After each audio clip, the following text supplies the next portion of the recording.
We are live. Hey. We're ready to go. A different layout than usual, but desperate time calls to desperate measures. Desperate measures because we have already filmed this episode, but due to my let's just say over eagerness, ruined the audio for the last episode. Oh, just a little bit. Just a little bit. So we're redoing it. We're gonna keep it. 3 things that have come out this week. We're just going to talk about these, and then we got a little bit to add on at the end. But we haven't properly introduced ourselves yet. So I go by Keep Your Receipt YouTube channel. Check me out. This one, give us it. Wait, is this me? This is you. Who's it? I'm Is this literally me? fingering you right now. Can you not see? You're up there on mine. Yeah, exactly, and you're right there. Don't sub me, please. What's your name? Come on. Just Jams on Twitch and YouTube. Go give me a sub. Twitch Prime, twitch.tv. I can't say twitch.tv/just Twitch. Twitch Prime free. Nah, yeah, it's fucking standard. Yeah. Twitch. Good show. Twitch. Beachy Zero. Follow me. Yeah, no, it's besides the point. And then this hunk of glory over here. He's on my side. He's on that side? No, he's on there. I don't tend to have an online moniker. Because he's too big. But you can just call me Aaron because that is my name. Occasionally, I stream on the Thicc and Creamy channel on Twitch. Yes, baby. I stream some funky old games and some funky and newer games. I speak about them as I do so. But more importantly, I have something bigger to speak about today. I have many things in the recent Nintendo Direct. I can't wait for this because... Which happened on Thursday? Yes. Thursday. Yeah. So, loads of stuff has been announced. So, I'm going to go through bit by bit, probably just grab out the most important things. Number 1 on the top of my list is the sequel to Super Mario Maker. Imaginally titled Super Mario Maker 2. Wow.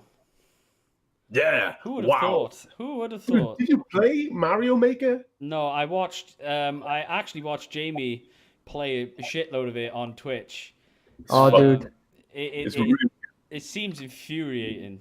It's so hard, and the levels people make are just so trolls online. Like, yeah. So, but the Mario Maker series had a sequel on the 3DS, didn't it? But the 3DS's online functionality for that game was fucking dog shit. So Mario Maker 2, which is coming out on the Switch with the Switch's now premium online service, should be the best one so far. I would say, right? But that is quite exciting. In the trailer, they showed off Slopes. That was one of the big Slopes. What is Slopes? So I'm looking forward to this because I haven't actually watched the Nintendo conference yet. So I am listening super hard to Aaron what he has to say. So you have to describe it for me. No problem. Let me explain to you the concept of a slope. Okay. So imagine you have stairs that go down like that. Yeah. Yeah. The slope goes like that. Right. It's like a real life slope except in a game. Oh, so you're still talking about Super Mario Maker? Yeah. Oh, because when you said slopes, I thought this was a new game. I was like, oh, okay, what's slopes? To be fair, from the trailer that I saw, like Nintendo always they give you like the lowdown, but then they always like they'll do like a Nintendo Direct specifically for the Super Mario Maker and then announce like the features and stuff that it actually has. It's sort of like a teaser for people. I think it's like once it get released in June. In June. So this year, I'm not entirely sure of the month. Yeah, that looks great. If you go through the trailer and you pause it at every scene they show off, there is a new working feature inside that game in every scene. So it's a massive toolbox to make really fucking dickish Mario levels, and just like the last one. And so that's what they kicked off the Direct with. They went on to reveal... did you ever play the Ultimate Alliance games on the PlayStation or any other consoles they came out on? The Marvel Ultimate Alliance games? Oh, I think is that like Capcom and stuff? Am I thinking of the right games? No, it's Capcom. the Marvel universe, and it just follows a Marvel story. Oh, okay. And it's like a top-down Diablo-esque view game, but you obviously pick your different heroes and level them up and such. No, Yeah. No. Well, they released or an announcement for the new one of them. I think comic books suck, so this doesn't really tickle me so much. Ooh. Damn, you took out like 80% of our audience, Yeah, Kappa. okay, bye. I only say Bye. this. I'm too stupid to read, I and I don't have to hold the I book, can't. absorb the information. Yeah. But yeah, they bring a new Ultimate Alliance game for the people who give a fuck out there. Yeah. Just for the record, I for one love comic books, and comic book movies. I don't read them as much as I like, but they're cool. Don't listen to him. All right, comic books are cool. All right, let's move on. Please don't leave. Please don't leave. There's a puzzle game series called Box Boy. It is a difficult game to explain, but there's a new version of Box Boy and Box Girl coming out. Okay. The best way to describe that is go watch the fucking trailer. There's no good way for me to describe the mechanics of Box Boy Yeah. verbally. Surprisingly, they had not much to say on Smash Bros. Ultimate. They talked about the new amiibos coming out, which is they look cool, but whatever. There's a big spring update, which the first one of the DLC characters, the Joker, will be in that pack. As in Batman Joker. No. That is one. Yep. What? Batman. That's No, so I'm lying cool. to you. Oh. Off the Persona series. The fuck Persona. is the Persona series? Really? Yeah. Well, The Persona series was made by Atlas, the games company, and it is a JRPG following the life of school kids that can like summon monsters. It sounds very generic, but it's very stylized and done very well. So it is a character from that series or from Persona 5 coming into Smash, which made a lot of people speculate whether Persona 5 would be released on the Switch. right. Because that Yeah. makes sense. But so far nothing's really been announced for that, which is Well, Yeah. the moment you said it's not Batman Joker and there's another character coming to the game called Joker, I'm super fucking upset by that. Super upset by that. I can't blame you. Following on from that, there was a free update announced, which is a cool thing for Nintendo to do. Captain Toad's Treasure Tracker. Have you seen any clips of that game? Say that again. Sorry, you cut up a bit. The Captain Toad's Treasure Tracker. Captain Treasure Tracker. Have either of you guys heard or seen of that game? I have not as of yet. I played the demo and I didn't dislike it. It's just not one of my games. It's sort of like a puzzle game, isn't it? You sort of, Yeah. But didn't they bring out like is it 2-player? Is that game 2-player, or they bring out like a 2-player update? Or in this free update, they're bringing 2-player co-op into the game, which is really cool. So for people who do have it, that like would breathe a new lease of life into that game. Yeah. Hey, co-op is always good. They're also announced some paid DLC for it, but they also, that's fair enough. If they're giving you a fucking free update, if they're giving you free stuff, you can't go wrong. So next was one of the things I was most excited about. Did you ever play Symphony of the Night on the PlayStation 1 Castlevania game? No. My God. No. So the term Metroidvania to describe it. Yeah. Symphony of the Night was literally part of the reason that entire genre came about. Oh, okay. So it is a big open world you explore in a 2D plane. You like level up, get better items, you earn more abilities, which allows you to explore more of the map. There is a game coming out called Bloodstained Ritual of the Night, which is almost identical in names, which looks like a really good polished version of that game. Oh, okay. I think that's going to come out on more things than just the Switch, but that is an exciting thing to see. Cool. Moving on from that, we have perhaps the fucking lamest shit. Hey, can't be worse than Blizzard, so hit me with it.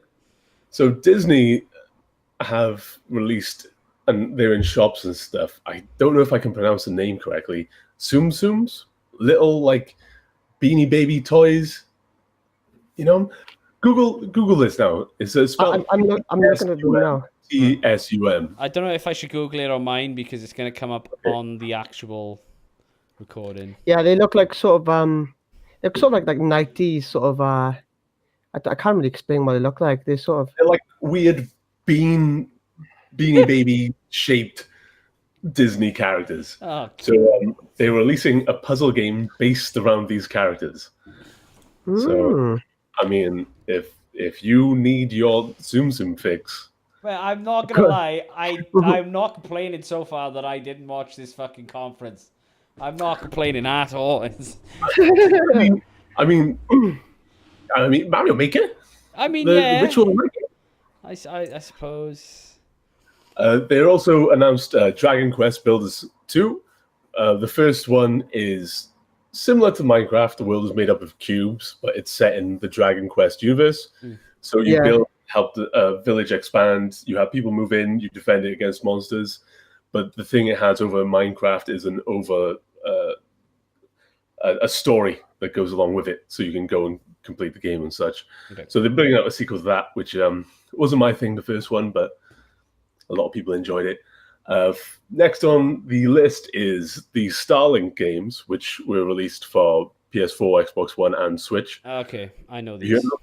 Yeah, I know. Have you seen much of the gameplay? I've seen a bit. Yeah. So it comes with all the toys and all the little bits and bobs. There's a update coming out for it, which will bring in new Nintendo characters into it from the Star Fox universe. So they're bringing in Falco, Slippy, Toad. Yay. I'm not too sure if this update is free because it doesn't say it's free, but they also say it was a paid-for update. So, they probably wouldn't though. It's Ubisoft, isn't it? So it's probably gonna. It's probably gonna cost if it's Ubisoft. But I'm yet to see if this is an actual paid update or not. Yeah. A few things on the Direct which I am going to skip over because I have nothing to say about them. There's a few, as in like they released or they were talking about a lot of JRPGs. Okay. And when people keep saying a JRPG is coming out one after another, they all sort of blend together because they kind of do. But one in particular, there is a game series called Harvest Moon. Have you ever heard of it? I've heard of Harvest Moon. Isn't that like the farming? Farming life yeah. simulator. You can like marry one of the locals in town. Raise a kid, bring up a big inbred family, all the good. Yeah. There's a game based sort of on that formula called Room Factory, and the Room Factory 4 is coming up on the Nintendo Switch, which is mildly interesting if you like those sort of simulators and data management shit, but it's not really for me as such. There is a few more things as well. So there's a Yoshi game coming out on the Switch. I love Yoshi. I like Yoshi. I always think the controls for any of the Yoshi games are fucking dreadful. Oh, they are, especially throwing the eggs. Yeah. Like, they were shit back when we had it on the SNES. Yeah. Now today, with all our future technology, it's still shit. Yeah. It's sort of like press a button and then you have this like little lines, then you got to maneuver the egg up and down. It's like, oh my god, it's so annoying. You'd understand that on the SNES with its limited controller. Yeah. Even when they brought out the game on the Wii U and such, where they had 2 analog sticks to work with, they still didn't fucking do it. So fuck the Yoshi games. Every time that motherfucker jumps in a game, it makes a sort of like a weird Yoshi noise, and that is the most grating thing in the world. So fuck Yoshi, although the game looks cute as fuck. This one is one of the coolest announcements, I believe. You've probably seen it. A battle royale game coming out on the Switch. Ooh. Yeah? Is it Tetris? No. Yeah, no. It's Fortnite. It's Fortnite. No, it's Tetris 99 is what it's called. I got it right. I saw this. This is like the only one I've seen. Yeah. So it is a free game for anyone who has Nintendo's online service. Oh, that's cool. And from what I have heard about it, it's if you like Tetris, firstly, then it's fucking rad. Really? So, Yeah. I actually do not mind Tetris. Like, Good. as a time killer. Like, if I'm either, you know, back in the day when I used to do YouTube, if I'm like rendering a video or something like that, I will play something that's not super demanding. So Tetris would be something like I would play. doesn't? I am shit at Tetris, but it's besides the point. I used to play it just for the music. Tetris is awesome. So Tetris 99, I don't know if it's going to be exclusively to the Switch forever. Yeah. Right now, that's the only platform it's on. So Good move. if anyone's got the online service from Nintendo, then Get downloaded. Yeah, no brainer. Download that game. Definitely. They have a port of Dead by Daylight coming out on the Switch. Looks like pure garbage. Oh, really? As in graphic wise, I know the Switch is the greatest console, but holy shit, it looks fucking awful. But that game came out like 3-4 years ago now, right? Yeah. I don't know if the game just looked awful back then, but when they revealed it, like, oh man, did it look bad? Like they had these weird. You know when the textures are so blurry, it makes the models look like blobs almost. Yeah. They had that. Like they had a character crouching down, walking, no shadow underneath him whatsoever, and it looked so gross. Yeah. So like the game, I don't care. It might be good. I don't know, but it looked real poor. I don't know. I kind of like with Nintendo and stuff and their consoles, I kind of preferred it when they sort of. I don't want to say stay in their lane, but I want to say like their game style, the art style, you know, like the Mario's, the Legend of Zelda. I prefer. It's not. It's not a Nintendo made game. Yeah, because I played that game on the PC, like, and that's the sort of game I would pick an Xbox or a PlayStation or a PC to play. You know what I mean? But if I'm thinking of like Zelda or something like that, even though like majority of the time they don't even come out on any of the consoles anyway, but even if they did, I would associate that with the Nintendo. You know what I mean? I would probably play that on the Nintendo because that's probably where it has been birthed. But when they try and bring games that you would normally play on either the PC, the PlayStation, or the Xbox, it just doesn't feel right on it. Yeah. In my humble opinion. No, I agree. I don't want to load up my Switch and play a strange port from fucking a few years back. Like that's all I have it to Switch for. I have it to play fucking Nintendo. Awesome games, I think they could get away with it with like games at the console like the Wii, because they could just chuck a gimmick on it and then people are like, oh my god, it's Call of Duty, but like you shoot with your Wiimote, so it's a lot better than, you know, it's different or whatever. But now I think, you know, I don't know. I think they bring third-party games because obviously the portability of the Switch, and you think, oh my god, I could play that game on the go. So even if it's dog shit, let's be honest, like on the go means on the shit. Stop pretending. Yeah, basically, yeah. Like I know no one who has taken their Switch outside on a bus or whatever and played it. Yeah. No, I know. Yeah. That's the thing. I'd be worried too much about dropping it because you are you're literally like carrying the console in your hands. Yeah. So if that breaks, then you got no console back home either. Yeah. So like literally. And also like we're grown adults. I don't want to walk around with a fucking Switch. Can you imagine like someone sitting on a fucking bus and like you just hear the ding ding yahoo whip, like, all the fucking Mario noises. And there's one of us playing like, yep, I'm just being an adult playing this shit on the bus. Like, fuck man, you can't do that. You're on the bus like, come on, Pete, you fucking slut. It's crazy. It's a bit silly. What's next? Let's go. We have the Undertale game. Obviously, that's already been released on the Switch. There was a free chapter of the next game, Deltarune, for the PC, which you can just download from the site. They are releasing that onto the Switch for free. So if you want to play the first chapter of the new Deltarune game, then that will be released for free on the Switch as well, which is cool. That game's about maybe like 2.5 hours long, and it's okay. It's fine. It's short, you can't get up to Undertale, but Yeah, and you said it's free, yeah? It's free. No complaints then. 2.5 hours for free, fuck it.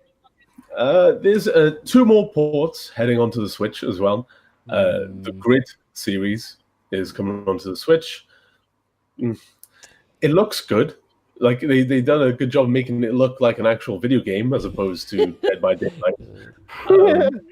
And Hellblade, I can't pronounce this word, the name, Senua. Senua? Senua. Yeah. Senua. So Hellblade, Senua's Sacrifice, which is... I played this on the PC. It's fucking awesome. So that's coming out on the Switch. They showed some gameplay of it on the Switch, and it looks fucking really good. It doesn't look like it was. It doesn't look shit, which I'm surprised. Like, if you've never played that game, I recommend it. The combat isn't like. It's not as free as I wanted. It still takes a bit of thinking behind it. But like once you locked on to an enemy, you sort of you've got you don't have like combos or anything like that. You've got like a block attack, a light attack, and a heavy attack. That's it, right? But the combat still gets challenging. But honestly, the story to that game is really good. Graphically, I don't know what it is. What? Again, they partner back from the Viking Hell or something, isn't it? Yeah, basically, the story is... It's like a metaphor for, I think, a certain mental illness. I forget which one it is. Yeah. But it's really, really, really good. I bought it on Steam on offer. And I wish, like, I bought it when it came out. Show that support because it's a really good game. Yeah. So here's the thing about that is, like, yeah, it looks great, and from what you said about it, it seems like a game I'd be interested in. I'm not going to buy it on the Switch. No. If it's going to be like £5 on one of these sites that sells Steam keys for cheap. Yeah. I'm not going to spend £40-50 on a new game. Yeah. It's usually on Steam on offer because it is quite old now. It still looks really good. And again, the combat is not something, I rave about, but like the way it looks and the story is really good. It's really good. I recommend it. What's the price for that? Yeah, like I bought it for like 25 quid, I think. But yeah, it's decent length, campaign wise. But yeah, recommend. Jake's seal of approval. There is edit that in. Well, now I have no choice but to buy the game. There's one more port on the Direct. This port though I was not expecting it, but I am very pleased that it's here. Dragon Quest 11. Dragon Quest. Have you seen any gameplay or any bits about that? Nope. I think Dragon Quest game years ago.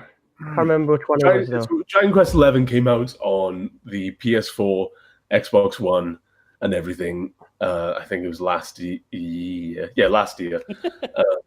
It is, again, another JRPG, but Dragon Quest is like almost one of the granddaddies of JRPGs. Yeah. The game looks fantastic. The art style is the same artist who made the Dragon Ball series. Oh, okay. So it has a great style to it as well. They're saying this is the definitive version of the game because they have a full orchestrated soundtrack for everything. Oh, okay. They've added new story elements in for all the characters in the game. Huh. Yeah. They really pushed a bunch of new shit into this, and also they have like a weird mode you can switch it between like an 8-bit game and a modern day looking game as well. I've just seen this. That's cool. And everything. On Google. 16-bit, isn't it? 16-bit. Yeah. Dragon Quest 11 on Switch has a 16-bit graphics option. That's pretty cool.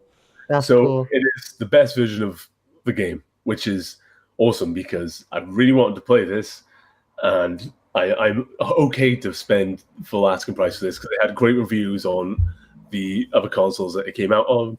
So it being the fucking best edition is seems like a no-brainer for anyone who likes that sort of game. So those are all the ports, and we only have maybe like 2 or 3 last things. 4 things last things to speak about. There is a new mech game coming out on the Switch called I can never pronounce this fucking word. Daemon. Daemon, I think. I think that's Daemon, isn't it? Daemon. Daemon. I'm gonna say Daemon. Gotta be Daemon. See, when I'm looking at these things, I'm like, yeah, I'll have no problem speaking about this. But as soon as it comes to even saying the word, I'm like, what the hell? Oh, man. So I'm just going to say David. It's an easier word. There's a mech game called David Machina or Machina or whatever the fuck you want to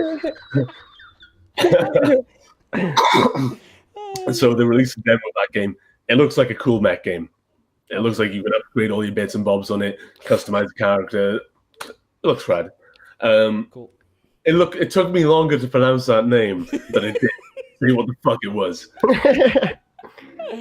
Last 3 games, we have a game called Astral Chain, which is from Platinum Games. So this game, they showed a trailer and some gameplay.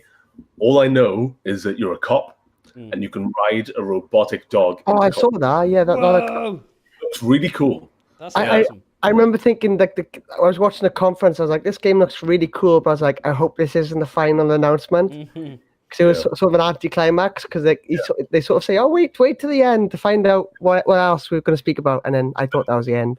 That game looks really cool. The combat in it looks like it flows really well. It gave me a sort of Devil May Cry sort of vibe to the actual fighting. Yeah. I'm not too sure if they didn't advertise it as an open world game, but they showed a big, expansive, cyberpunk-esque looking city in the game. So I think we have to wait a bit longer to find out actually what the fuck it is. Yeah. But it's being described as a synergetic action game. So see how that is. But that looks really rad. And there's 2 final things. The first thing is a new Fire Emblem game called Fire Emblem Three Houses. You play a role of a professor, and you join one of these 3 houses which own like portions of the land, and you like train up troops. You decide which sort of profession they're going to head down, if they're going to be like an archer or a brigadier or like whatever, and then you send them off into battle and like raise them, make them stronger, and they have relationships with each other. It looks cool if you like the Fire Emblem games. I do, so that looks pretty great. The cool thing about the Fire Emblem games is, from all the games I've played, is the characters, if they die within a mission, it's permadeath. Yeah, okay. So that character will be gone forever. That's so cool. it puts a bit more weight onto your actions. Yeah, I like that. I played a game like that with State of Decay. I didn't like State of Decay 2, by the way, but the first... State of Decay 2 was all over the shop, though, wasn't it? The first one was really good, and it had the same sort of thing. Like, you could, level up these people, but if you misplace them, you misuse them, you be a bit stupid with them, they die and they're gone. Yeah. I like that feature. I like that. So it's a cool feature. It's obviously, being Fire Emblem is very anime-esque. So if you don't like anime sort of storytelling, you're probably not going to really dig the story too much. Yeah. But otherwise, it looks like a cool new Fire Emblem game. Lots of micromanaging, lots of like getting into depth within these characters. So that's coming out as well this year. And the final thing, which I was quite surprised with, they showed a small anime, again, a styled opening of the Zelda game, Link's Awakening, which was originally released on the Game Boy. So it's one of the oldest Zelda games. So they're re-releasing Link's Awakening on the Switch, which has people sort of either loving it or hating it. No one seems to be really on the fence about this. Yeah. Basically, the art style is very cutesy. It almost looks like maybe like claymation or like It looks sort of like It's really Animal refined. Crossing. Yeah, almost Animal Crossing-ish as far as the Yeah, character. yeah. So it looks really cute. It does look cute, but a lot of people are saying this art style, they should have taken the opportunity here to realize some of the original intentions of what they wanted to actually portray in the game. Yeah. So a lot of the art in the manuals and in the books for Link's Awakening was really well done.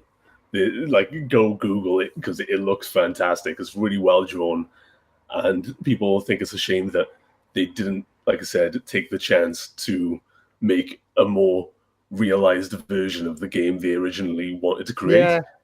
Otherwise, it does look quite cute. It does look quite charming, and it's going to be an okay game if you've liked the first one. But for me, this was Link's Awakening was the first Zelda game I had ever had in my possession. So Same here. I remember playing it on the Game Boy when I was really young, and I could not complete it at all because I didn't know what the fuck I was doing. So I'm excited for this one because I want to go back and beat that game probably now. It was a good game though, wasn't it? It was good. Yeah, go on. I had it on the Game Boy, and like I remember, like this was like the old days where like there was no like game guide. There might have been a game guide somewhere, but the only way I could find out stuff was this was the early days of the internet as well. I'd go and Ask Jeeves, and I would type in like how to I think one point you have to get like the boomerang, and like how to get the boomerang in Link's Awakening, because I could never do anything on it, and like I always needed to be guided because being a kid, you never read the text. I always went on like the visuals of what I saw. So the amount of like times I had to scatter like through the map and like, oh, this person's like done this different and all this stuff. It's good though. It's a really good game. It's a really good game.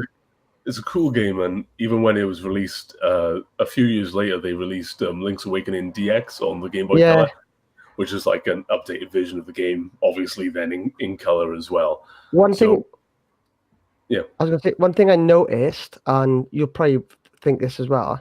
When I played as a kid, it's quite, even though it was a Zelda game, it was quite a dark Zelda game. Like if you look at the video they did for this game, it's sort of really colorful and vibrant and welcoming. But back then, it was sort of obviously because the way the Game Boy was, like the colors, and like I remember the intro was like really scary for me as a kid. Really dark. And like to go from that to this Link that looks like a bit weird. Like for a Link, he looks weird, sort of like looks like clay. But I'm sure it'll be good. I'm sure it'll be a good game. But undoubtedly, I'm a sucker for Zelda titles anyway, so I'm going to buy this game. Yeah, but it was interesting because back in the old DX game and the original, like you could even rob shops on it. There was a store, a general store, which if you could grab an item, you were supposed to take the item to the desk, they pay for it, and then you leave. But what you could do is grab an item, walk behind the desk, make the shopkeeper's sprite look and point towards you, and slowly manipulate yourself to get to the door, and you would exit. The game would reward you, being like, "You've got it for free. Like, well done, you stole an item." As soon as you go back into the shop, the shopkeeper would be there, standing in the middle, being like, and I'm paraphrasing, but the shopkeeper would basically say, "Fuck you! How dare you fucking steal from me?" And then he'd shoot you with a laser, and he'd kill you instantly. What? That game was crazy. There was also like Mario enemies in the game as well. So there's a chain. Yeah, they had a lot of. And there's Goombas in there as well, and they're in the new trailers. It does look really cute. I'm gonna buy it anyway, but there's a couple of questions. We've talked about the art style. The next thing would be the price point. Like, are they going to charge a full, as the Americans say, $60 for this game? $60. Do you think? Do you reckon they should? I mean, they're going to, aren't they? Because it's a Zelda game, and people are going to pay that money for it. Yeah, if it's a proper release, like a full release, and it's a full game, it's going to be full price. Top game, yeah. Yeah, it's going to be full price whatever happens. So you're looking at 45 quid, whatever. Yeah. If they did announce that it was not a budget title, but a slightly cheaper title, I think people would be a lot happier with it. But yeah, I think it'll be a good game to sort of play and sort of relax with instead of like sort of get stressed over like the old games was. But that seems to be the entire direct. So there was some big announcements in there, some stuff that I was very happy with. Yeah. Especially Dragon Quest, Mario Maker 2, the Fire Emblem game. I was disappointed with the Smash information, but the Bloodstained Ritual of the Night, the Symphony of Night game-ish line looks great. Tetris 99, it looks really cool. Like a bunch of free stuff for people who have the online Nintendo subscription. So yeah, always it nice. was packed fucking show. For how long was it? 35 minutes. Yeah, 35 minutes. Roughly. That's not bad. So it was just no bullshit. It was just straight. No. Yeah, it wasn't like another. it was like Game Xbox talking about. Yeah, it was like Xbox saying that 10 minutes what's going to be in a game, and then when you get a game, it's only online. They bring fucking Usher on to tell us how he's a real gamer. Yeah. You should dance in video games. It's like, no, fuck off. Just put down your joystick. Like, wait, what? When was the last time you played a game with a fucking what joystick? century are you in right now? Like, where the fuck are we? Yeah, so a bunch of cool shit, a bunch of free shit as well. Nintendo always have sort of a good way of making themselves look like good guys. Yeah, they do. Yeah. In this direct. So, moving on. Yes. What do we have next? So basically, I think we've all been getting hands-on with Apex now. Apex Legends. Apex, yeah. The new Battle Royale that's come out. So we'll hit on that first. I do want to say, if you by chance hear a stray fart, I do apologize. I can't stop myself. It's just forced. Anyway, so we've all been getting times on with this new Battle Royale. It is popping off. I think it's on like 40-odd million downloads at this point.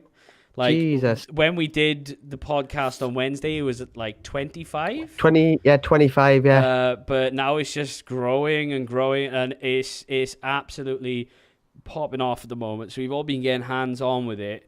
So far, personally, but this is an open discussion, so far so good for me. I'm not a massive Battle Royale fan myself.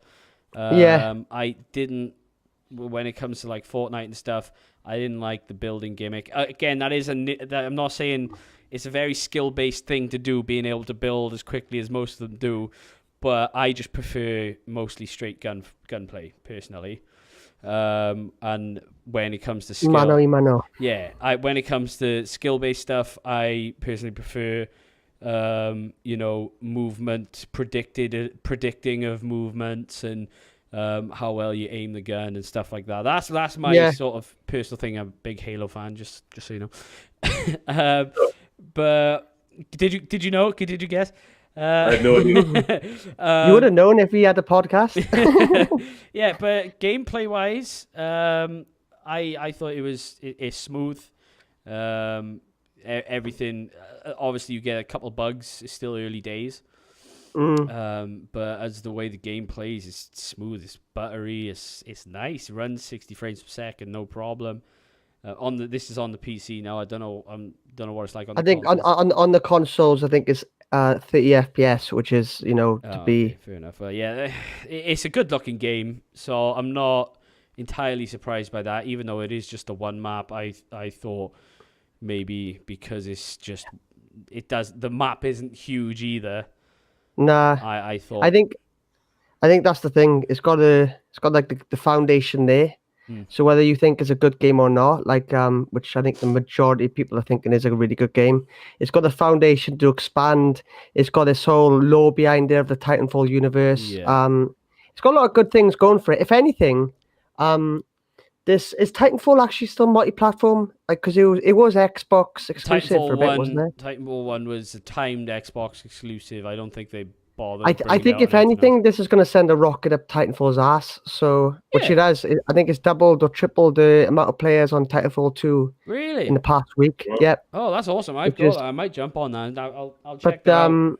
Titanfall 2 online was all right. Yeah.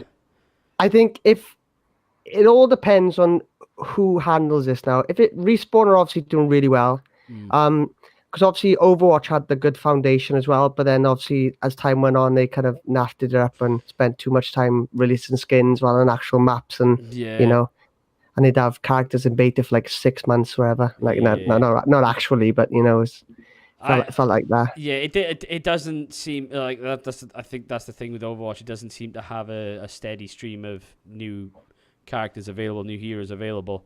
Yeah. But maybe it reminds me of like I'd play that games months apart, especially at the start, and I'd come back on and it'd still feel like the same game. Yeah, exactly. Which is not bad because you don't change what's not broken, but you have to keep it fresh. If that makes sense. You like some variety for this. What brings you back. Yeah. But that's where I think personally, Apex could become future proof. Like I was saying on Wednesday, but I have to repeat myself, unfortunately. So what I was saying last time, Apex has the ability to become a future proof because of the heroes aspect of the game. So obviously they can add new maps, which would always be nice. But when I was throwing back to League of Legends, also big fan, just so you know. When they bring new champions, new abilities, and new mobilities, all that sort of stuff, it keeps the game fresh. Every time you come in, you have to learn to fight against, learn to play as that champion. And it always feels like a new experience when you come on. Yeah. That's where it has, I personally think it has the edge over, other battle royales, let's be honest. Every fight seems different. Where like in Fortnite, it was sort of like, I remember when we played for a bit in last year, it was sort of like you'd get in a fight and then all of a sudden this big massive tower would come up and you think, every person played the same. There was no person that thought, I'm going to actually try to shoot this guy. It was basically build as high as you can, and it basically come down to who's the better builder. When in this game, there's certain scenarios. It's how you work as a team. You have to work as a team, really. I know Aaron's got some opinions on this. You personally want like a solo mode, right? So I am. I'm not big on battle royales or multiplayer games, but I heard such good praise for Apex Legends, and it was free, so fuck it. I downloaded it and gave it a go. So what I wanted to do was I jumped into a game. I can't remember which character I played. There's a woman with a bad hand. A woman? She got yeah. Well, was it the healer? That was the healer, wasn't it? No, she had a spooky hand. Wraith.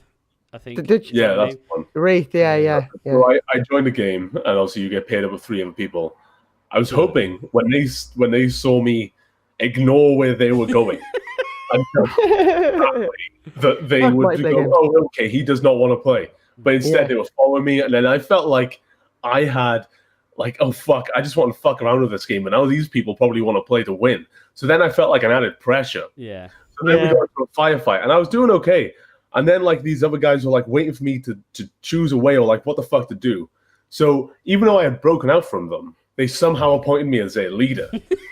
And then so instead of being like I would go a different way and they'd go one way, I alt F4 and I quit the game and I was like, oh man, I need a single fucking solo mode in this. I'm hoping they will bring in a no team-based version of it, because then I might be into it.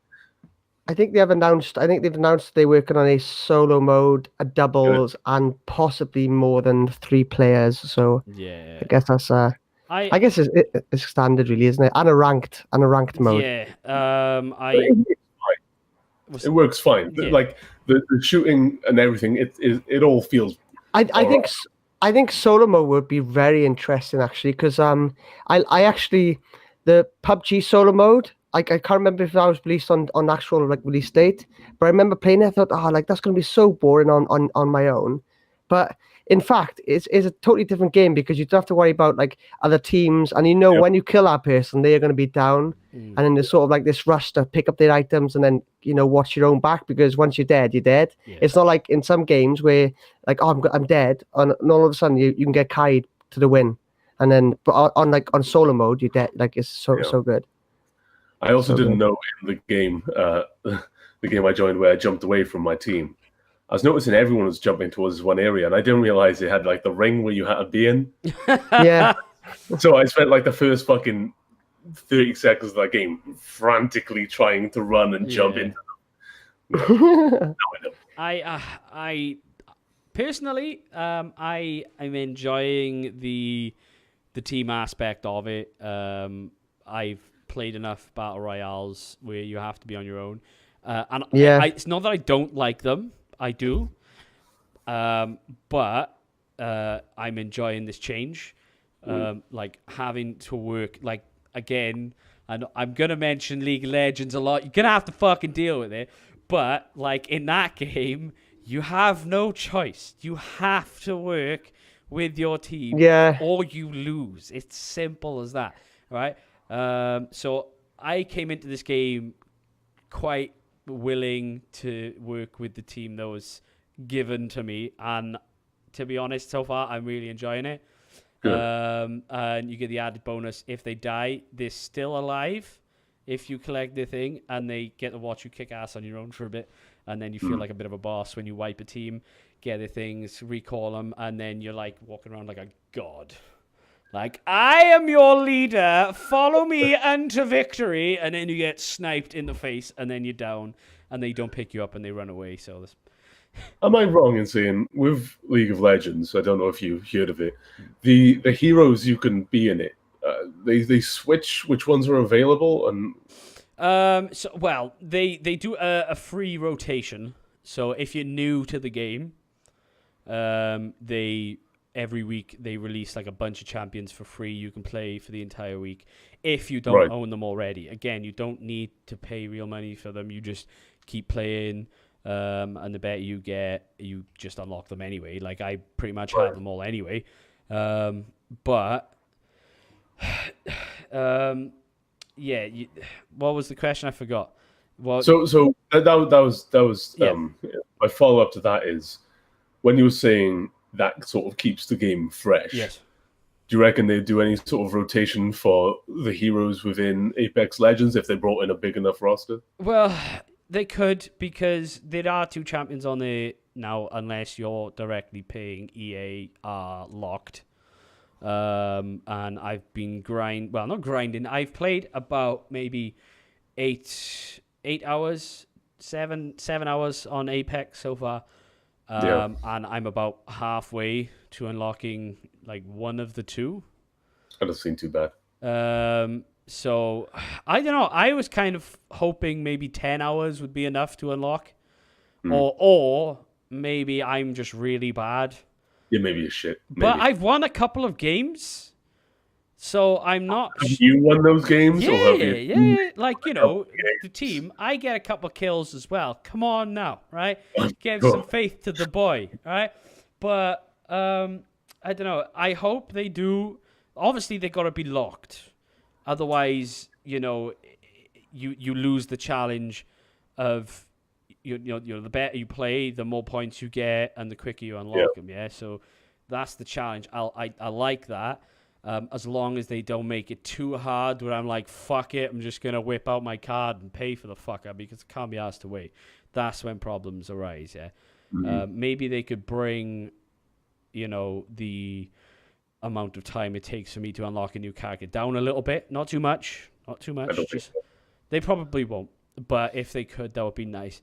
It would be nice to do free rotations. Maybe like a different one every 2 days or a day would be nice, just so I can try them. Yeah. I think that would be beneficial on their part as well. Maybe if someone has just worked to unlock a new champion, and then they do a week rotation or whatever of a new guy, and someone's like, shit, I really like this character, but I've just spent all my points, and then they're like, shit, I want him now. They whip out the card, they buy him. They might work in their favor if they did that. But I don't think they would have any point in doing it right now, because there's only 2 that you unlock. But in the future, I think it'd be a good idea. It would work for them. Keep it fresh. What's going to keep Apex Legends? New maps, new modes, and new heroes. But the thing is with the heroes, they got to have a sweet spot. They don't want to release too many at once, like too soon, within too much of a time frame, and they don't want to leave it too long, like Overwatch. I would say probably a new champion every 3 months. Right. A new map, maybe, probably a bit longer. Mostly because, well, actually, I wouldn't go too ham on maybe 3 maps most, maybe 4. I don't know. But with champions, I would say probably maybe 3 a year, 4 a year would be max. Purely because this is going to be an esport. It's going to be an esport, especially with the team aspect. I think this is going to be a pretty good esport. We'll wait and see what happens. But when esports are involved, it takes a while for the pro teams to, learn each strat for each map. Just put my contact lens back in. I know. I was like, the fuck is he doing? He's taking out his fake eye. My contact lens is dry as fuck, dude. Oh, fair enough. No worries. I'm back. But yeah, like, it takes a while for the pro teams to learn all the spots, all the tier lists for the weapons. Yeah. Updates will, every season will probably throw current metas out the window, and then they'll have new metas. They'll probably end up being like a tier list for champions as well. There's already like a sort of tier list now, especially with the guns. Yeah, I've seen the tier list of the guns. Some of them are really OP. Some of them are absolute garbage, and there's no point picking it up. Yeah. Unless the other person doesn't have a gun, is probably the only time but you would want to pick even then, it up. though, you can get punched to death. So. Oh, yeah. You can jump kick as well, and it's fucking hilarious. But, yeah, we'll see. It's going to be an esport. I'm looking forward to that. But, again, they need to find that sweet spot of champion releases. Yeah. But it needs to happen to keep the game fresh. But yeah. it will be beneficial for them to do a champion rotation for sure, yeah. Definitely. But overall, we'll go around the room.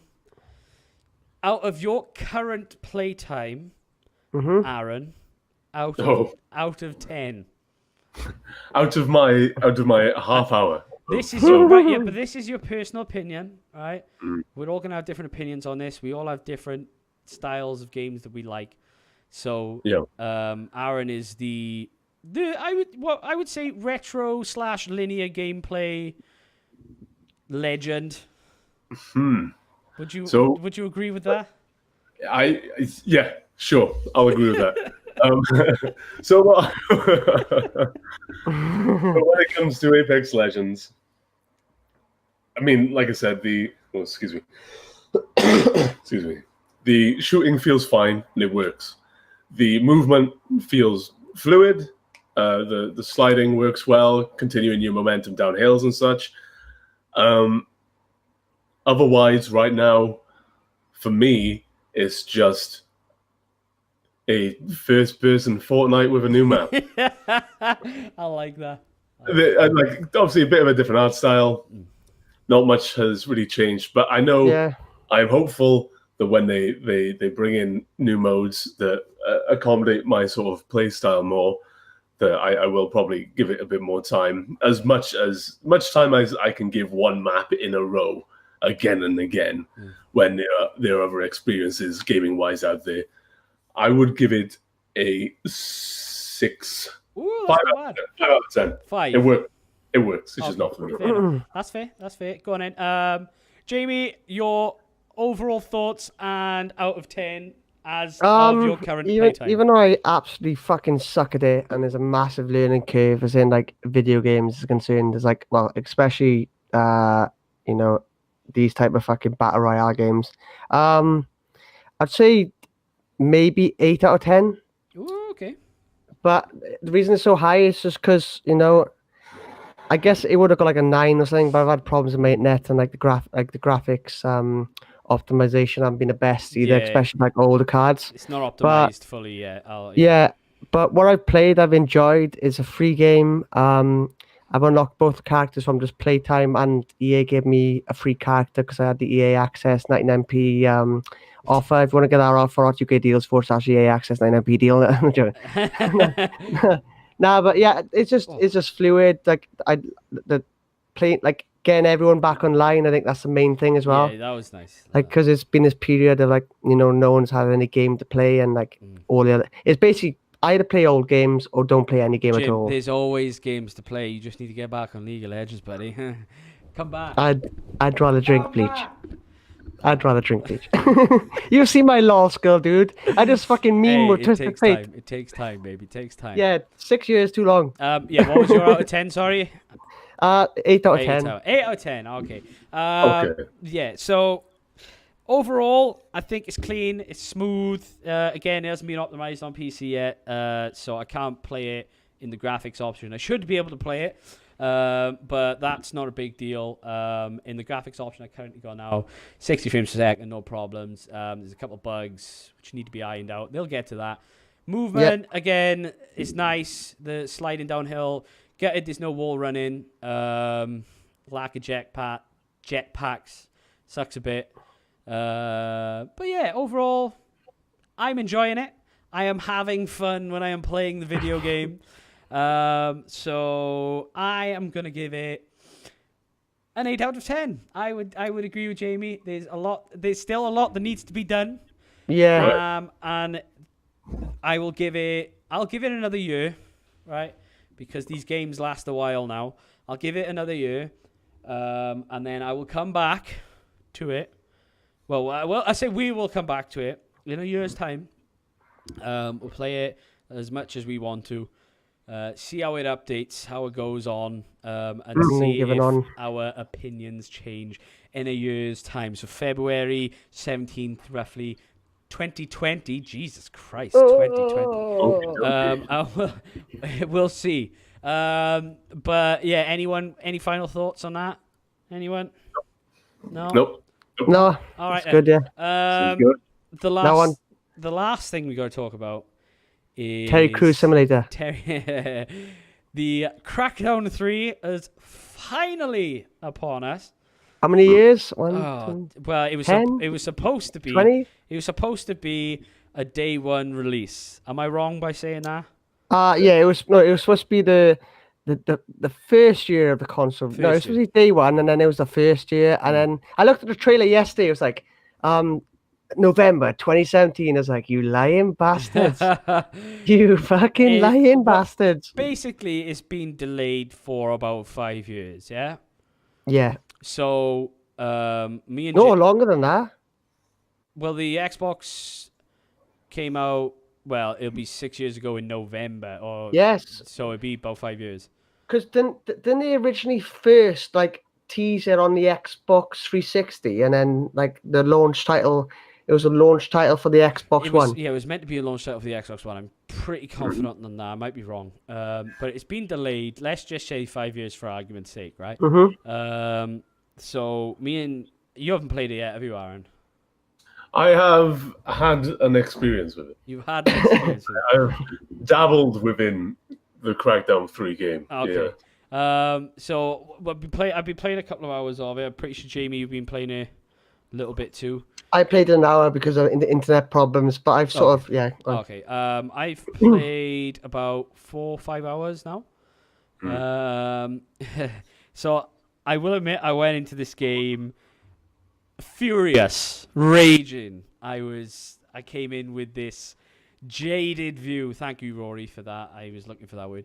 A jaded view of the game because of how long I've been waiting for it. After like the first 2 putbacks of the game, I was like, you know what? Fuck this game. I'm not gonna fucking play this stupid game. Screw it. But then it came out, and Xbox One was like, here, have Xbox. Well, thank you, Jamie, for this. Actually, he was like, oh, you can get the Game Pass. The Game Pass for £2 for 2 months. I was like, huh? So I can play Crackdown 3 for £2? Sure, can't go wrong. Can't go wrong. So we downloaded it, and it was downloading. I was like, stupid game. Fucking stupid game. Fucking son of a bitch. Yeah, kind of stupid game. They should have just cancelled it. Meh. So loaded it up, started playing. And I was just like, okay, it looks a bit out of date. In all fairness, I am playing it on the original Xbox. You can play it on PC. I played on PC, I did. It looks great on the PC. On the Xbox One original, it does. On the Ultra settings, I think it looks pretty decent. But I'm playing it on the Xbox One, just the day one console, so not the Xbox One X, nothing like that. I do have a 4K TV, but it's just in 1080p, so it looks pretty decent still. But it does look outdated. It does look like it should have come out day one. But then I actually get into the game, and then my skepticism slowly starts to fade, and then I start collecting those orbs, and I'm getting that. Oh, the first agility orb. Yeah, like, I'm start getting that feeling back of like the original Crackdown. I'm like, yeah, orbs feed me, and then you level up, and your guy is just fucking shredding out, and you're beating people up, like super punching them across thing. I'm like, you know what? This is good. I'm enjoying myself. But there's still a lot I don't like about it. At the beginning, the first cutscene, like the agents have like personalities now. I was like, why? Yeah, I don't get that. I was like, don't you play Jackson as well? Is it Jackson who's Terry Crews? Yeah, you can. I didn't play. You can choose your character from the start. Like different agents have different bonuses and stuff. I play the one with the explosive bonus, so I'm not playing Terry Crews' character. But don't get me wrong, I love Terry Crews. I think he's fucking hilarious. But I was just like at the start, and like all these agents are like smiling and getting angry. I'm like, what? That's the fuck? Yeah, like this isn't what the agents are like. They're supposed to be like, thank you for buying our game. Yeah, they're just supposed to be like emotionless fucking super agent killer husks. Like, but whatever. I glossed over that.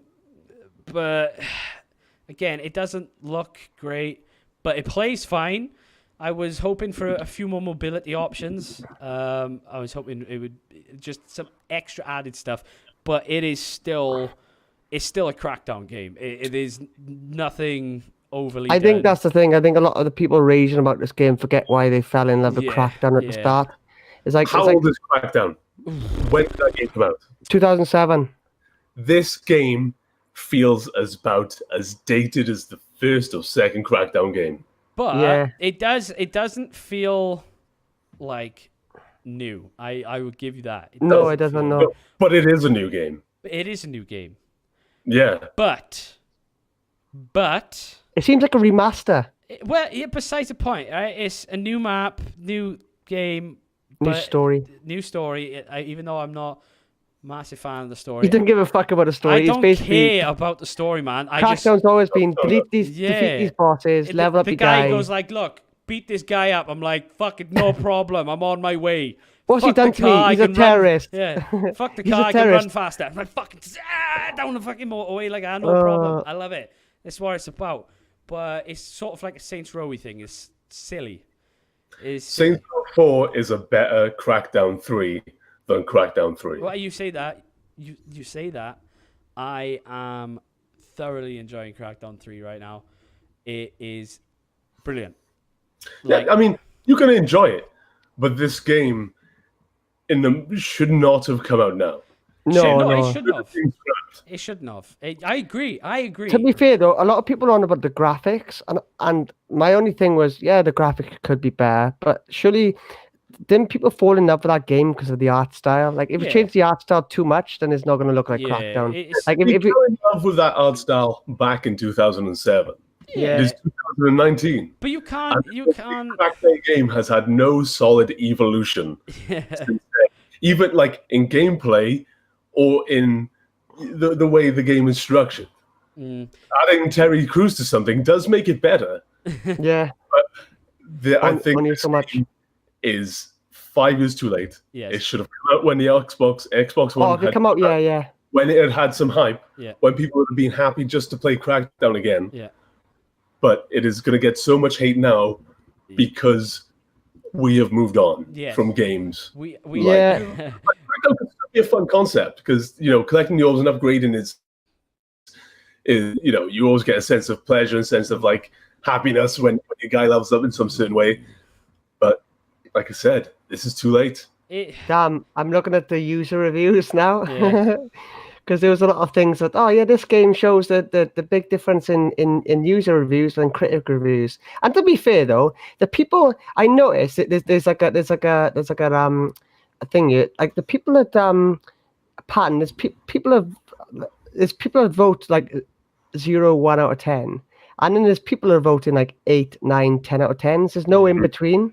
No, That's the thing. Like, I would even though I'm not a vocal part of the internet, I gotta be honest. When all the hate train started rolling out for this game, I was a quiet part of it. Like, I was, every time I'd talk about it with friends, I would just be like, oh, fuck this game. Like, fuck it. It's too late now. Yep. It's way too late. But now I'm playing it. I'm fucking enjoying myself a lot. Like, it is fun. A lot of these reviews are saying, put simply, if you're a Crackdown fan, you will love this game. So if you loved the first 2 games, then, because like I look back on the reviews of the second game, and like it got a lot of bad reviews. I'm thinking back, I loved the second one. It was good. I didn't think it was as good as the first one, but it was one of those games that I wouldn't say, like, looking back, I wouldn't think, oh, I didn't enjoy playing that game. Yeah. And I think that's the thing. It's sort of like, it's like that niche, you know. If you like that game, you're gonna love the other games. You know? Like I played the second one. I did play the first one, but I played the second one as well. Oh, the second one was garbage compared to the first. If the second one had come out now at a full release, I would be like, "What the fuck?" Yeah. Like, yeah, of course, yeah. Like I said, I think if this game is to just appease the fan of the traditional Crackdown crowd, I think the Crackdown crowd should be insulted that the developers had not put more thought and had brought their series further. Because there's so much stuff you could do in a world as crazy, and like all the upgrades you could have done, all the crazy shit you could put into that game. Yeah. Missed a beat. They had a long time to fix it as well, and they didn't. And I think Microsoft knows this because it came out with minimal fanfare, considering how big Crackdown used to be.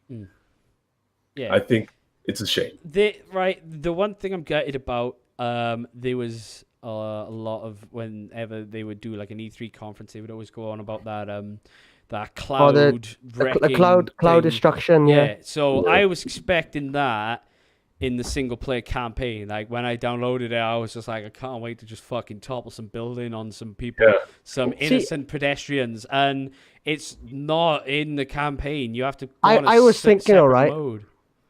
I was thinking, right, the reason why, because I thought logic now. I was like, wait, imagine if, right, you could, like, they put this cloud system in the game, which they could have done. I think they could have done it.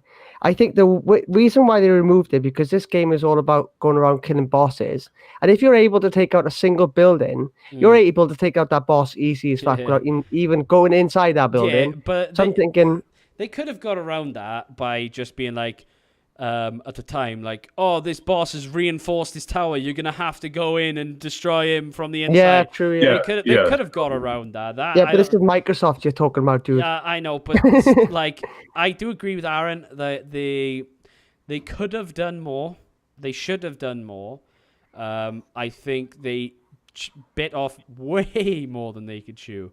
They just could not get it working the way they wanted to. But saying all that, amidst all this nonsense, the shit they should have done, the shit they could have done, the shit that has gone absolutely completely wrong, I am still enjoying it. Yeah, good. It's good that you were enjoying it. It is. Was it just the Microsoft Studios which was behind Crackdown, or was it another? Microsoft Game Studios, yeah, I'm pretty sure. Yeah, that is a big company. Yes, it is. That is a well-funded thing. Yes, and Crackdown for them, like I said, was a big franchise. Yep. Like I said, it's fine. People are going to play it and enjoy it, and they're going to even feel nostalgic for the old experience of Crackdown. But I think, like I said, I was never the biggest Crackdown fan, but I liked the idea, and I was hopeful for this game when I first heard about it. And I was just, it's a bit of a flat tire. Maybe I should clarify here. maybe I would be a bit more salty if I had to buy this full price.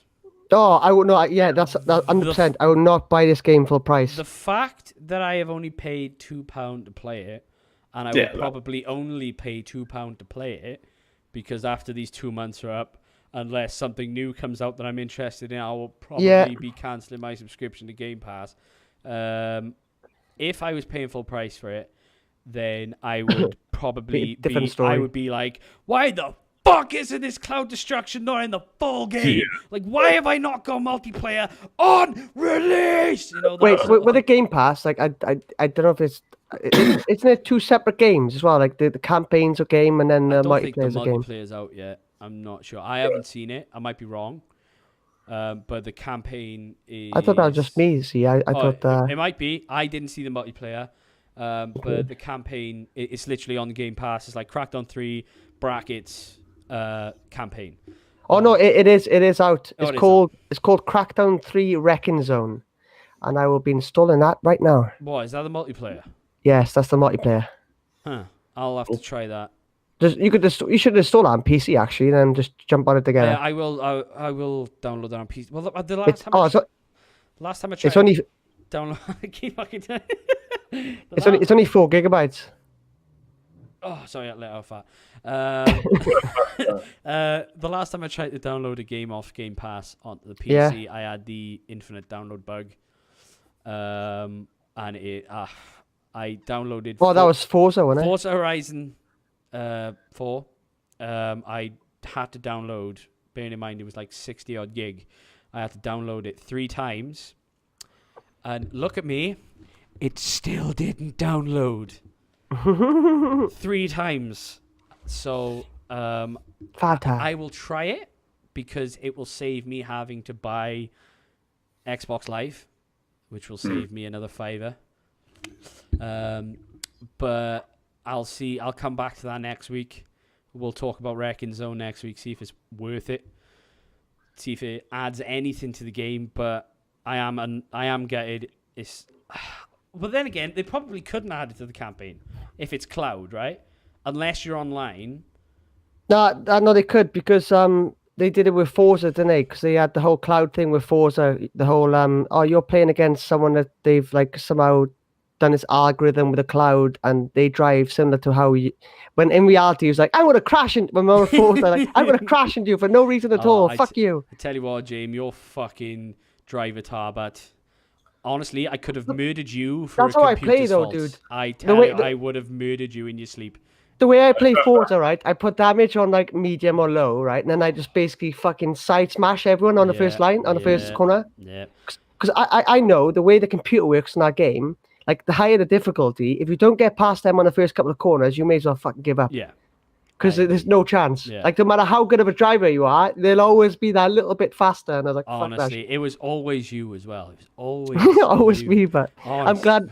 I'm glad my driver tires had an effect. It was fucking. It was not like Baz's one was annoying, but it was one I could get past. You were always at the front, right? And then if I ever overtook you, you would always take me out. Always take me out. And I would just be there on my Xbox, just like, fucking son of a bitch, it's always Jamie. Oh, it's so good, though. The game. Forza is a good game. Forza Horizon Forza's good, yeah. I love Forza Horizon 4. Yeah. If you haven't played it, get the £2 offer if it's still on. Play it. It's really fucking good. Yeah, the £2 offer is available for the next month, so it's get on it. Get on it. £2. Also, do not buy a membership from Xbox unless you get a good deal. Get it off Amazon because I picked up 6 months before for like £4. Really? Yeah. Shit. You get people like to sell shitloads of G2A or something like that. Do not buy it from them like directly. Yeah, that's fair. That is fair. Same with PlayStation. Yeah. So I think that about covers it today. Yeah, sweet. We're gonna add a little bit from the Wednesday podcast that Aaron managed to salvage. Is it the hot topic part? So yeah, we're going to talk about our favorite games and our earliest gaming memories. Yeah. So the hot topic. Basically, I asked. We all had to answer the question: what was our earliest gaming memory, and what is our favorite game of all time? please watch it because Aaron's story is probably my favorite fucking story I've heard in my entire life. So please watch it. It's coming straight up after this, but yeah, that's it. We done it. See you then. See you then. Have a good one. Bye. Bye bye. Vaguely. This is vaguely about video games. So I'm This is individually a going to ask you a 2-part question. I will start with Aaron. Okay. First part. What is your earliest gaming memory? Ooh. So one of my earliest gaming memories is, have you heard of Leisure Suit Larry? No.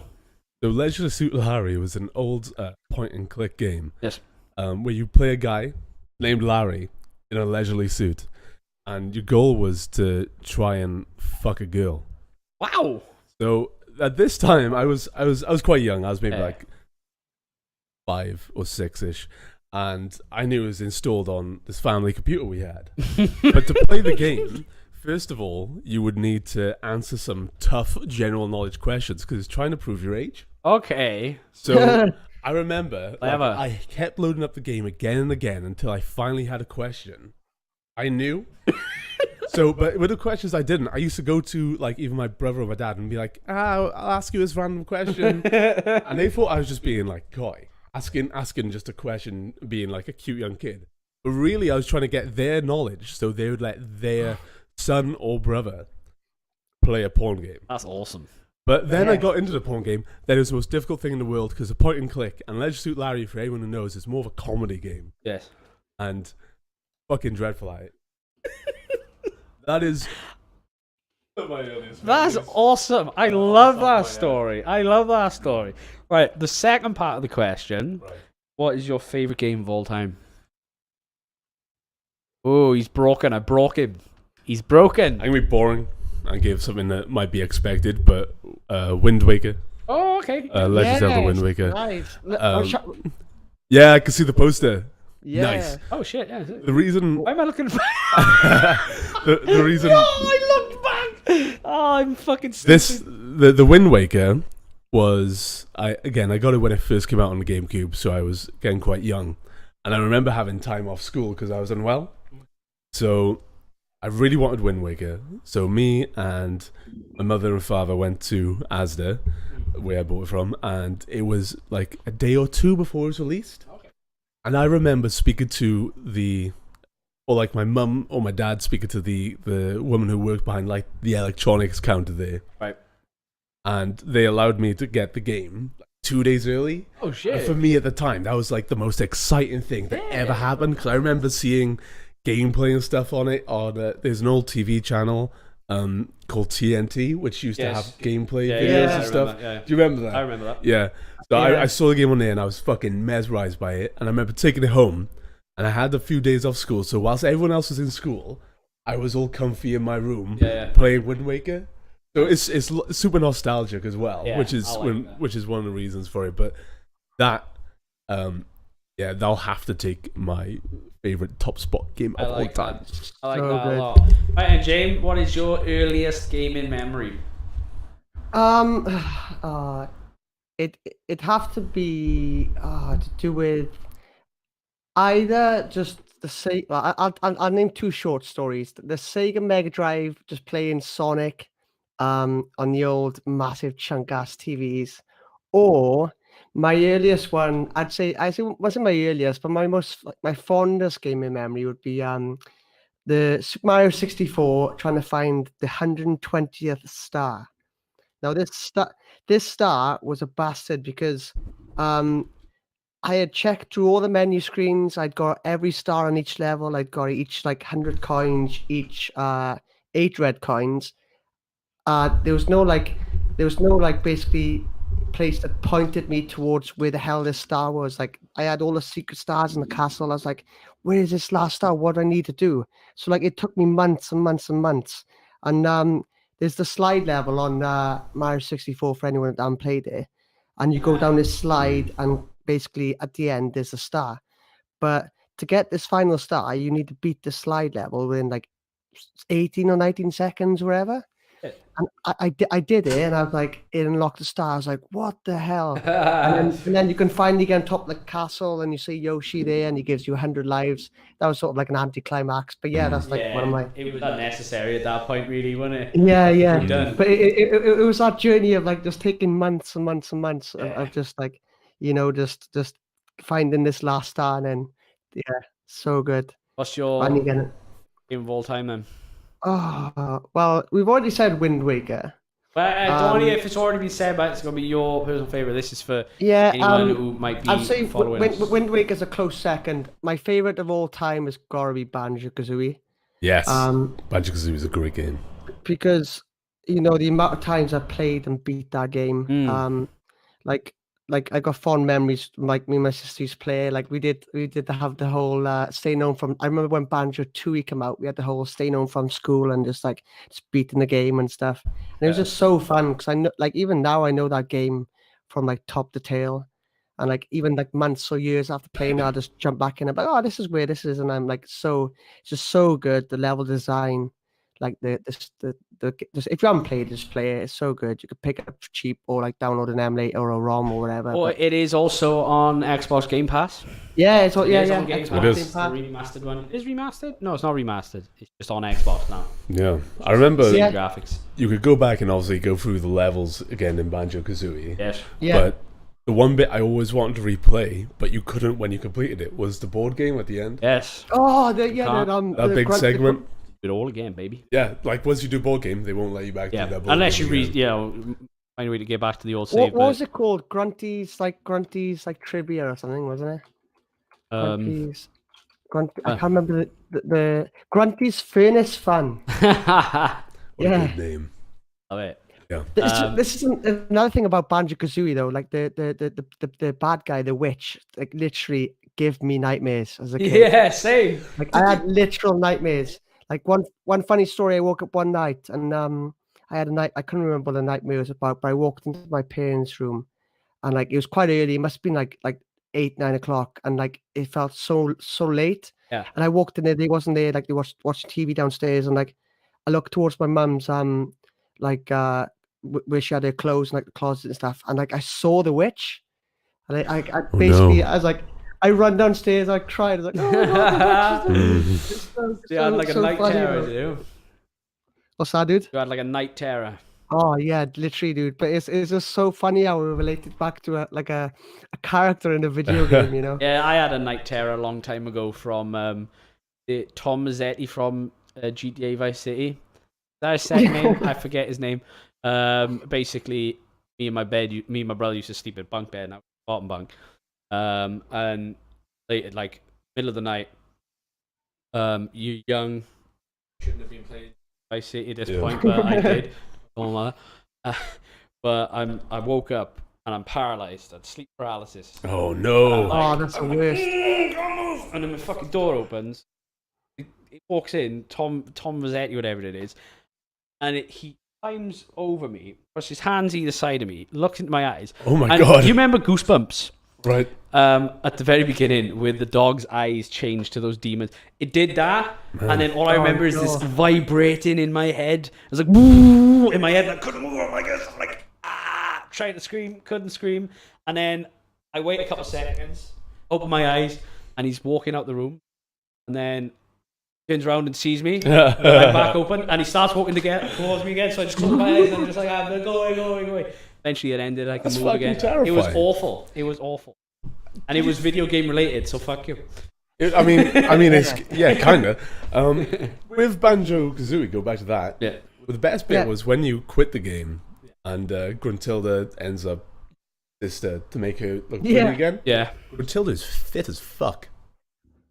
Oh, she is fucking prime. Rule 34 right now. When she Actually, uses, don't. is that when she uses the machine for Tootie? Yeah. Yeah, so good. It's so good. It's a good looking witch. Jizz. She went from being fake to fate. Jake Beach, what is your earliest video game memory? My earliest video game memory.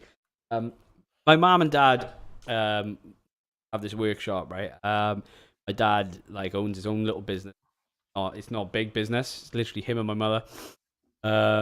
And back then, obviously things were quite tight money wise. So me and my brother had to go. There was no childcare options for us. We couldn't stay with any family. We had to go to work with them too. Me and my brother had this old TV, black and white. There's no color on it. We had the Sega, Sega Mega Drive. I can't remember. We had this Sonic and Tails game. Could not beat. Obviously, those consoles back then, they didn't have hard drives or anything. So every day, we'd spend the whole time my mother was up there trying to beat this game for years while we were kids. Never finished it. Ever. Still to this day, have not finished it. But we had to take it in turns, obviously, because we only had the one controller. And it would just be me and my brother sat in front of this black and white trying to beat Sonic. We had other games like Afterburner and like a golf game. Afterburner was good. Yeah. I enjoyed that game. But the one that always sticks out to me is this fucking Sonic game. Purely because even though our combined efforts, they'll never beat it. They'll never beat it. Isn't Sonic and Tails in Sonic 2? Yes, I think so. Yes, second. It wasn't the old, like it wasn't the first one. That was the closest I ever got to beating a Sonic game, and I got to the oil plant level, which actually now I think is like 2 or 3 levels from the end. Yeah. But literally to me that level was the end, and like I could never beat it. And I remember one time because you the thing kids have these days, which you didn't have back then. Is he's gone. Like, hang on. Try that again. You lagged, but you're back now. it's all good. Yeah, I was saying like nowadays you have like the save feature. Back then, once that console was off or anything, do you remember like touching the top of the cartridge and then the game would go bzzz, that was the worst, especially when you put in like the console in the tight place. But I remember I got so close to beating this oil level, and it would literally, as a kid, it'd make me cry because I'd put in so much effort. And like it seemed like ages, and like I got really close this one time. I had about 2 or 3 lives. It's like, this is the moment. And then it gets to the point in some of the levels where you hit like the dead zone, and you go boom, boom, and then just dead. Yeah. And it happened 2 or 3 times, and like I couldn't get past this one part where like this it's like an oil refinery. So like there was something getting blown up and then going back down. And it was just like this little jump I could not make, and I got crushed every single time. And I just remember one time I was like broke down. I was like, I can't do this no more. Literally. Like, well, that's the thing. Like, if you've anyone watching, if you've never played like the old consoles, where you didn't have hard drives or anything like that, it was, unless you bought it external, could not save your games.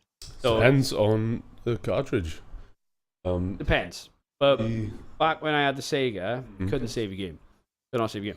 You just think you need to think like Dark Souls, and you're trying to do a Dark Souls run without using any bonfires. At any point you die, you go back to the beginning of the game. That was pretty much it. What was the first ever console with a memory card? That could store the memory.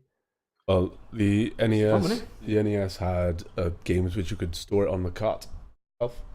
Okay. Original Zelda 2 as well. And of course, a lot of the Super Nintendo games you could store on the cartridge as well, because all the Final Fantasy games came out. That's what tricked me with the Switch. When I first bought the Switch, I bought Zelda and I beat the game. And it's like, I'm going to keep the cartridge because my save file's on the cartridge. I sold the Switch, then rebought it, and I lost my save file because actually, for once, for a Nintendo console, it's saved on the console rather than the actual cartridge. So I was so gutted. But yeah, it's funny little I can't remember. story. I can't remember any of the older consoles. Yeah, it's some cartridges would allow it, but other older games would have like a password system. Right. So obviously you enter in this unique password, it'll take you to the exact place in the game. Oh shit! But these passwords used to be about fucking 30 characters long.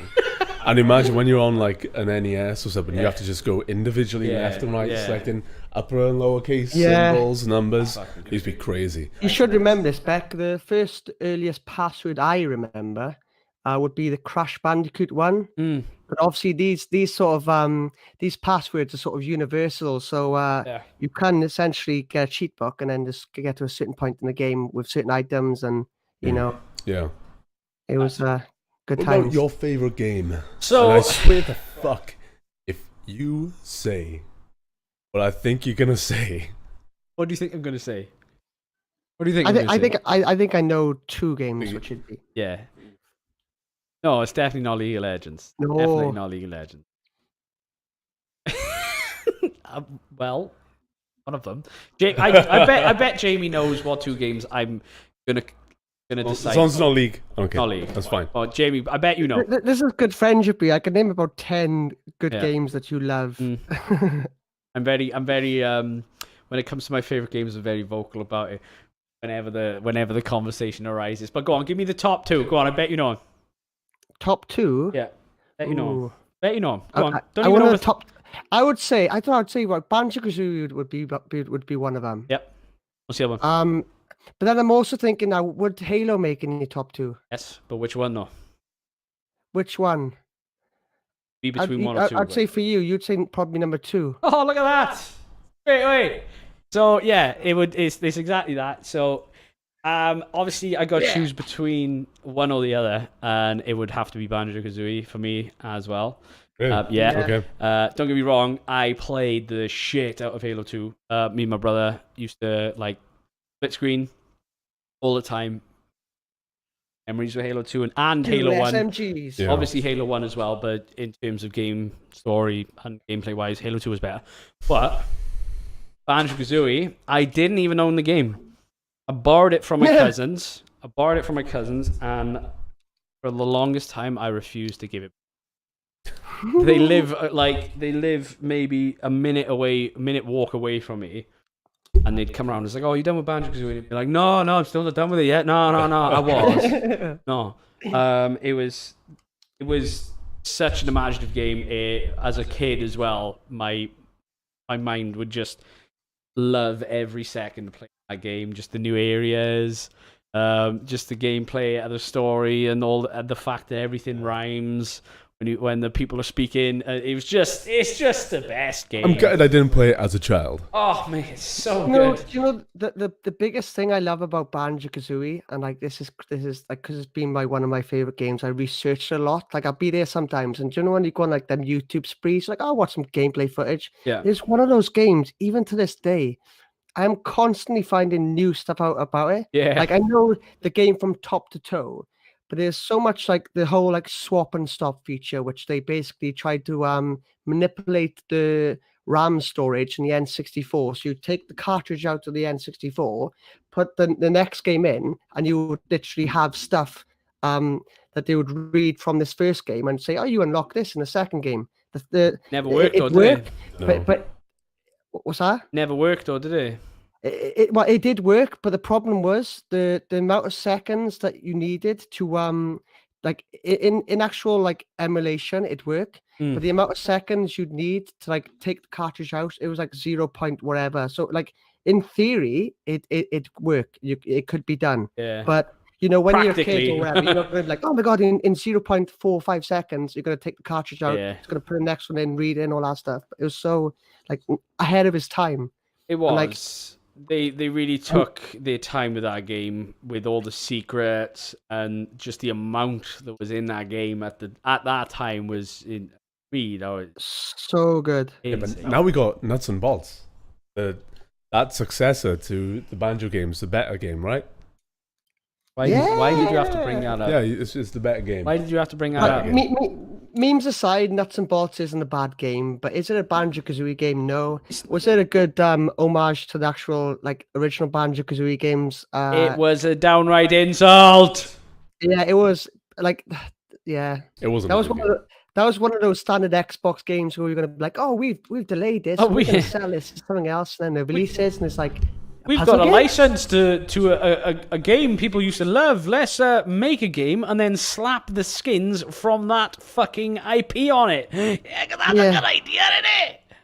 It's like Microsoft tend to do like the equivalent of, oh, we're gonna like re-franchise or redo like Tetris, and then all of a sudden it's like, yeah, Tetris is now a racing game. That's like as it should be. As it should be. That's the sort of levels fucking Microsoft seem to do, especially with they've ruined. Yeah, to be honest, for me, now you've mentioned Nuts and Bolts, this podcast is over for me. No. Yes. I have one final thing. Well, go on in. It is Valentine's Day tomorrow. Oh, okay. Wednesday. I have one question. Yes. Will you marry me? No. Yeah, because it's Valentine's Day, in the spirit of Valentine's Day, Yep. what is your favorite cooperative game? My favorite I'm cooperative. not saying just 2-player, and I'm not saying stuff like no fighters. Ooh. Co-op. Co-op. There was. Ooh, that's a good one. So it's not just 2-player. Probably like Halo 3. Halo 3. Because it was the first game that I played online cooperatively with my other friends. Okay.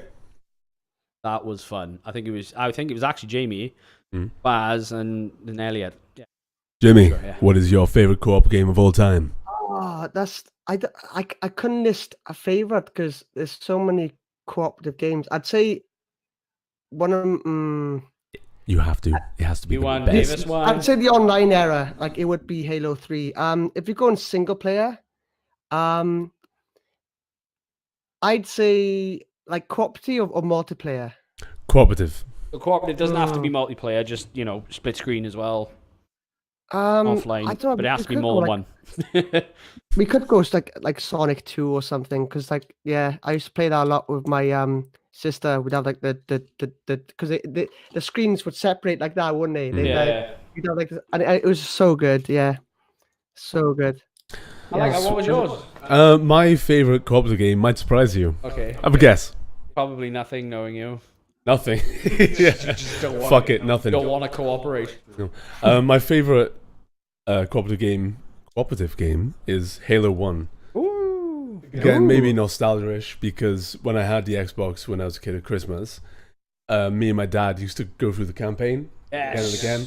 I love that shit. Or then me and my cousin used to go through the campaign again and again. But the best bit about Halo 1 is when you're playing through it, if you decided you want to have a little deathmatch with your friend, you can. Yeah. And there's no bad point to it. Yep. You don't get told off, you just respawn. Yeah, you you can just fucking fuck about with that as much as you want. I'm bored now. I'm That going to is- smack you that in the is- back and kill you immediately. I think that game, like, fluid went from cooperative to like you could make it into a versus match. Yeah. You could do anything you wanted with that. Yeah. I think that has the best memories for a cooperative game. I like For that. me. That was Halo 3 in a nutshell, though, because you get to a checkpoint and like you'd be like, okay, we're done for today now, and like it wouldn't be the sort of thing where I'm going to switch my Xbox. I'll be like, right, You'd start this is throwing time to grenades at fucking- each other and shit like that. fuck shit up now. Gonna knock you off Literally, the like- edge or something like that. It was great fun. I remember when I played Halo 3 ODST, and I think me, Baz, and my mate Geraint, we wasn't really interested in the story. We done it the single player. We done it all ourselves. We chucked co-op on, and I think we got to like the first level, and we spent like 2 hours just pissing about in this one place, Yeah. running each other over like the ghosts and stuff. It was so fun. Yeah. When it comes to cooperative, any Halo 1, 2, or 3 are gonna be on top of my list purely because of 100%, the yeah. memories. I'm sure there's games out here that play better cooperatively now and more, smarter and more fun maybe. Oh no!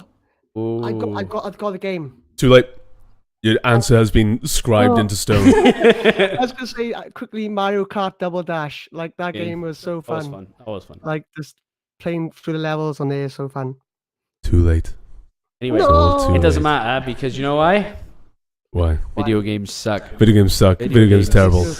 And on that cute cooperative Valentine's Day note, Yeah, you keep saying Valentine's Day and it's really annoying me. it's Valentine to stop this podcast. Have you been setting that up this whole time? Fuck you, man. This whole Valentine. Yeah, we're out.